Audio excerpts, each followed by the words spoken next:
আচ্ছা, তো এই ভিডিওতে আমরা কোশ্চেন নম্বর 10টা সলভ করতেছি চ্যাপ্টার 6-এর। এখানে আমাদের মিউএস মিউআরের যেই ক্যালকুলেশনসগুলো ওটা নিয়ে। তো এখানে কি বলেছে ফার্স্টে দেখি। ইনিশিয়ালি স্টেশনারি ব্লক দেওয়া আছে, ম্যাস এম দেওয়া, the force of the magnitude দেওয়া আছে, এটার ভ্যালিউ দেওয়া। Okay, angle 20 degree, what is the magnitude of the acceleration of the block across the if the frictions. আচ্ছা, ওকে, তো আমাদের টার্গেট হচ্ছে এখান থেকে এ বের করবো। তো সবার আগে আমরা কি করব, ফোর্সটাকে টু সাইডে রিজলভ করে নিব। একটা এইদিকে হবে আর একটা এইখানে। তো এটা উইথ অ্যাঙ্গেলের সাথে ছিল, এটার ভ্যালিউ হচ্ছে 20, আর এফ এর ভ্যালিউ দেওয়া 0.5 mg। ওকে, এফ ইকুয়ালস টু ছিল 0.5 mg, এটাই তো দেওয়া। তো এটাকে এখানে যদি রিজলভ করি তাহলে 0.5 mg cos 20 আসে, আর এখানে আসে 0.5 mg sin 20। তারপর এখান থেকে আমাদের 0.5 mg প্লাস, যেহেতু নর্মাল রিয়াকশনও কাজ করতেছে এখানে, প্লাস এটাকে আই গেস আমরা এফ এন ধরতে পারি। হ্যাঁ, এফ এন, অ্যান্ড এখানে হচ্ছে আমাদের এমজি। ওকে, তো ইকুয়েশন আমাদের রেডি। এখন ফ্রিকশন কাজ করবে, যেহেতু অবজেক্ট মুভ করতেছে এই ডিরেকশনে, তার মানে ফ্রিকশনটা আমাদের আছে হচ্ছে তার অপোজিটে। তো ফ্রিকশনটাকে আমরা ধরি এফ আর। এখন আমাদের মিউয়ের সাথে যে ফর্মুলাটা আসে সেটা হচ্ছে F R is equals to mu F N.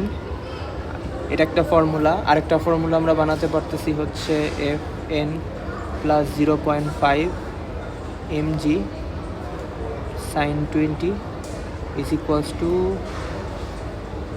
mg। Okay, আর আরেকটা হইতেছে, যেহেতু মোশন হইতেছে তাহলে 0.5 mg cos 20 minus F R equals to M A. আচ্ছা, তো এই কোয়েশ্চেনটা হচ্ছে কনসেপ্টের থেকে আসছে ফ্রিকশনের। এটা হয়েছে হচ্ছে এই যে up equals to down, vertical থেকে আসছে এটা, আর নিচেরটা হচ্ছে হরিজেন্টাল থেকে, যেখানে this minus this equals to M A. এটা ফর্মুলা হচ্ছে summation of F equals to M এর থেকে বানানো। ওকে, তিনটে ইকুয়েশন খোঁজা শেষ। এখন এখান থেকে আমরা এর ভ্যালিউটা কিভাবে বের করব। আমরা ফার্স্টে চেক করে দেখব অবজেক্ট কি মুভ করতেছে নাকি না। তো সবার আগে কি করব, আমরা এখান থেকে এই ভ্যালিউটা বের করি। এটার ভ্যালিউ আসবে একটা, আচ্ছা একটু ওয়েট, হ্যাঁ, যদি আমরা ক্যালকুলেটার বসে 0.5 ইন্টু cos 20, ওকে, এটার ভ্যালিউ আসে হচ্ছে 0.47 mg। জিতে, আচ্ছা জিতে রাখি। আর ফ্রিকশনের ভ্যালিউ যদি আমি এখান থেকে বের করি, ফ্রিকশন বের করার জন্য আমাদের আগে লাগবে হচ্ছে এফ এন এর ভ্যালিউটা। তো এই ইকুয়েশন থেকে এফ এন এর ভ্যালিউটা কি আসে, এমজি যদি ওই পাশে পাঠিয়ে দিই তাহলে F N equals to MG common নিয়ে নিলাম, তাহলে আসে হচ্ছে 1 মাইনাস 0.5 জি, তো কমন হয়ে গেছে, 0.5 সাইন 20, কত আসে ভ্যালিউ, 1 মাইনাস 0.5 সাইন 20।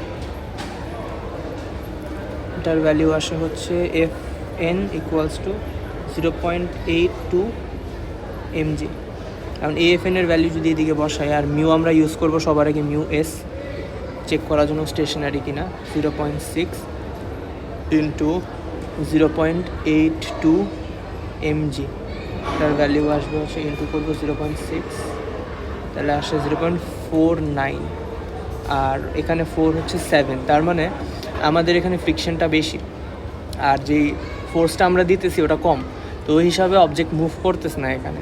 অবজেক্ট যেহেতু স্টেশনারি আছে, তার মানে এ পার্টের জন্য এর অ্যান্সার হচ্ছে 0, কারণ এখানে অবজেক্ট মুভ করেনি, মানে এক্সিলারেশনও হবে না। সেমভাবে আমরা এখানের এখন ভ্যালিউগুলো আবার মুছে দিই। আচ্ছা, আমাদের এটা তো কাজে আসতেছে, আমরা মিউ এসটা এখন চেঞ্জ হবে। ওকে, এফ এন এর ভ্যালিউ তো সেম থাকবে, যেহেতু নর্মাল কন্ট্যাক্ট ফোর্স ওয়েটের থেকে আসতেছে, ওয়েট তো চেঞ্জ হচ্ছে না। এখন আমরা ইউজ করবো 0.4 ইন্টু, যদি আমরা ভ্যালিউটা করি 0.4 ইন্টু 0.82, তাহলে আসে আমাদের 0.3, হ্যাঁ 0.328। এই ভ্যালিউটা তোমার কম কম্পেয়ার টু তোমার যেটা অ্যাপ্লাই করতেছি আমরা। তাহলে ওই হিসাবে আমরা বুঝতে পারলাম অবজেক্ট মুভ করবে, তাহলে আমরা এই ভ্যালুটা দিয়ে এখন আমাদের মেইন ফ্রিকশনটা বের করব। তাহলে এফ আর ইকুয়ালস টু 0.3 আর এখানে হবে 0.82 mg। তাহলে আমাদের আসে 0.3 into 0.82 F R equals to 0.246। এখন এটা আমরা বসাবো হচ্ছে আমাদের মেইন এই কোয়েশ্চেনটাতে বসাবো, যাতে এর ভ্যালুটা বের করতে পারি।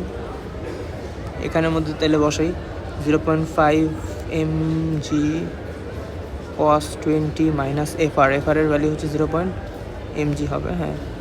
আর 24 mg ইকুয়ালস টু এম এ। এখান থেকে আমরা তিনো সাইডের এম কেটে দিলাম, ওকে। এম ক্যান্সেল করার পর এখান থেকে ডিরেক্টলি আমরা এর ভ্যালুটা পেয়ে যাচ্ছি। এ ইকুয়ালস টু, দেখি কি হয়, 0.5 into 9.8 into cos 20 minus 0.24 into 9.8। ওকে, আমাদের অ্যান্সার আসলে হচ্ছে 2.25। ওকে, সো ইয়া, আই গেস এটাই অ্যান্সার। ভুলও হইতে পারে, বাট মেইন জিনিস হচ্ছে আমরা কনসেপ্টটা শিখতেছি এখানে, যে কীভাবে আমরা মানে ক্যালকুলেশনসগুলো করবো অ্যান্ড কী টাইপের ইকুয়েশনসগুলো আমরা ফরমেট করবো এখানে। ওকে, এখানে ইউনিটটা দিয়ে দিই, ইউনিট না দিলেও মার্ক কাটে। So yeah.